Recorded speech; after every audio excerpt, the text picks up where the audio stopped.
Cet exercice, le 232, un MINPON PC donné en 2017 et 2018, a un énoncé qui est assez court et rapide.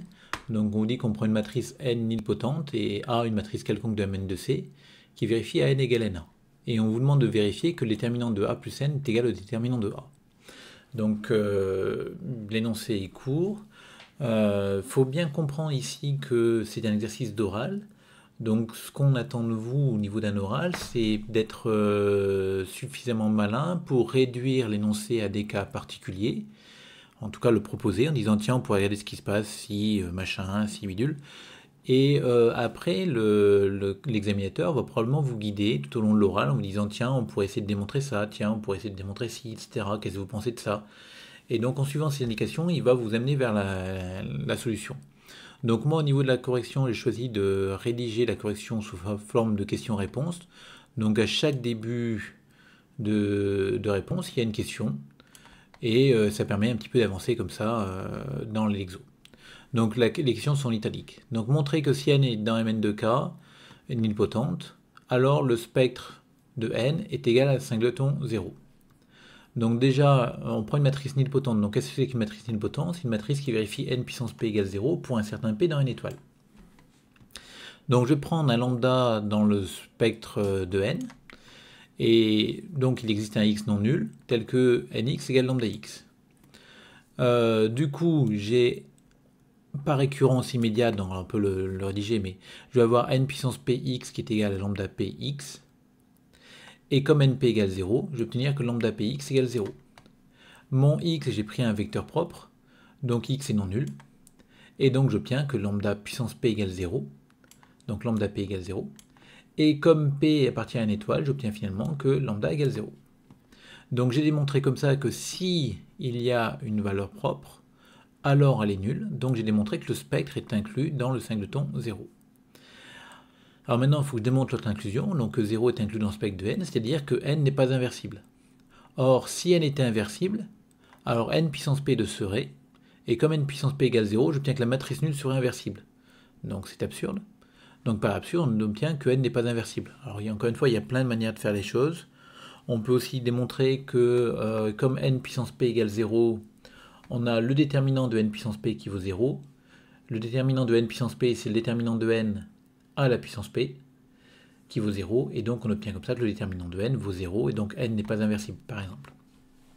Donc en tout cas, n n'est pas inversible. Donc 0 est valeur propre de n. Et du coup, on a l'autre inclusion. Donc le spectre de n était bien égal au singleton 0. Ensuite, on vous demande enfin, on pose une deuxième question. On va faire dans le cas particulier où A est égal à IN. Donc c'est un cas particulier, a priori relativement simple. Donc on va démontrer que le déterminant de IN plus N est égal au déterminant de IN. Donc comme N est dans Mn de C, ici on se place sur Mn de C, son polynôme caractéristique est scindé. Donc du coup, n est trigonalisable. Ça veut dire qu'il existe p inversible et t triangulaire supérieur, tel que n égale pt p-1. Et sur la diagonale de t, on va retrouver les valeurs propres de n, parce que n et t sont semblables. Et les valeurs propres de t se lisent sur la diagonale. Donc du coup, sur la diagonale de t, je vais retrouver des valeurs propres de n à, mais on a dit que les valeurs propres de n, il n'y avait qu'une valeur propre, c'était 0. Donc sur la diagonale de t, il va y avoir des zéros. Donc voilà, et quand je calcule mon déterminant de i plus n, donc mon n je remplace par pt p-1, in c'est p p-1, je factorise à gauche par p, à droite par p-1, donc j'obtiens ce déterminant là. Je sais que le déterminant d'un produit de matrice carrée, c'est le produit des déterminants, donc j'écris le produit des déterminants.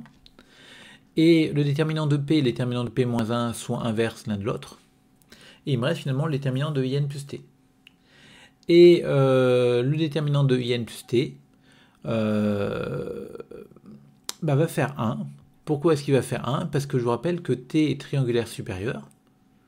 Elle a des 0 sur la diagonale.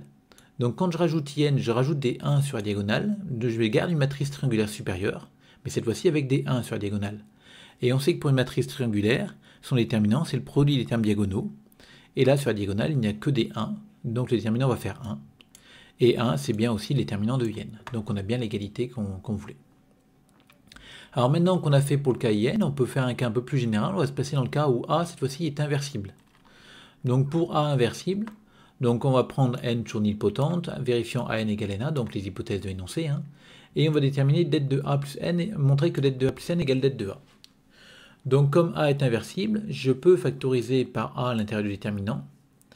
Encore une fois, le déterminant d'un produit, c'est le produit déterminant, donc je me retrouve avec det de a fois det de cette quantité-là. Et il faut donc que je démontre que le déterminant de cette quantité-là est égal à 1 pour avoir l'égalité. Donc j'ai envie d'utiliser la question d'avant parce que je me suis ramené à un in. Et ce qui m'intéresserait, c'est que ma nouvelle matrice n qui est a-1 n soit nilpotente. Alors le problème, c'est que pour calculer a-1 n puissance quelque chose, il m'intéresserait beaucoup de savoir si a-1 et n commutent. Alors dans l'énoncé, on m'a donné an égale na, donc a et n commutent. Et je vais multiplier cette relation-là par a-1 à droite et à gauche. Donc là, je vais faire apparaître un a-1 là, donc a-1a, ça fera identité, donc ça va disparaître. Et un a-1 de l'autre côté, donc ici, je vais obtenir na-1. Pareil, là, j'ai un a-1 à gauche, donc a-n, et je multiplie par a-1 aussi à droite, donc je vais avoir a-1 qui va faire l'identité. Et donc, je me retrouve avec cette relation-là. Donc, j'ai démontré que n et a-1 commutent. Du coup, en reprenant P, l'indice de nilpotence de n, donc comme dans la première question, je calcule a-1n puissance p. Comme a-1 et n commutent, ça me fera a-1 puissance p fois n puissance p. Et donc ça va faire 0 parce que n puissance p égale 0. Donc je viens de démontrer que a-n était nilpotente. Et si j'applique la question précédente, j'obtiens que le déterminant, ce déterminant-là est égal à 1. Et donc, quand je regarde ma relation, j'ai bien démontré que det de a plus n égale det de a fois 1, donc elle égale det de a. Bon, maintenant on va revenir au cas complètement général, donc c'est-à-dire qu'on suppose cette fois-ci que A est une matrice quelconque, vérifiant an égale na. Et là il y a deux possibilités. Si A est inversible, du coup la question précédente permet de conclure. Et maintenant on va se mettre dans le cas où A n'est pas inversible. Alors le spectre de A, c'est un ensemble fini. Donc comme il est fini, il y a un certain nombre de points, 0 est dedans.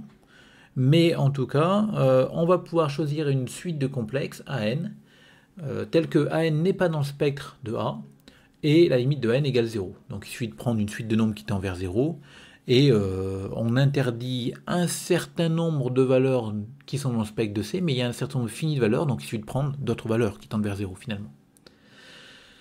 Donc du coup, on va poser maintenant AN égale A moins ANI. Alors, comme AN n'est pas dans le spectre de A, cette matrice-là va être inversible. On va calculer AN fois N. On développe. On obtient du AN qui apparaît là, qui est égal à ANA. Je refactorise par N, mais cette fois-ci à gauche. Et j'obtiens que ANN est égal à NAN. Donc, les deux matrices commutent. Et finalement, je me retrouve avec les conditions de la question précédente, parce que ma matrice N est toujours nilpotente. Ma matrice AN est inversible. AN et N commutent, donc je sais que le déterminant de AN plus N est égal au déterminant de AN. Et maintenant, je vais utiliser une propriété de continuité. On voit que comme AN tend vers 0 ici, AN tend vers A, et comme le déterminant est une application qui est multilinéaire en dimension finie, elle est continue, donc le déterminant de AN va tendre vers le déterminant de A. Et de ce côté, même chose, AN plus N va tendre vers A plus N, donc ce déterminant-là va tendre vers det de A plus N, et du coup en passant la limite, on va obtenir l'égalité det de A plus N égale det de A. Donc dans la correction, j'ai un petit peu détaillé le fait que AN tende vers A. Donc pour ça, je calcule AN moins A en norme infinie. C'est la norme infinie de ANIN. Et du coup, la norme infinie de ANIN, tous les quotients de ANIN sont soit 0, soit AN.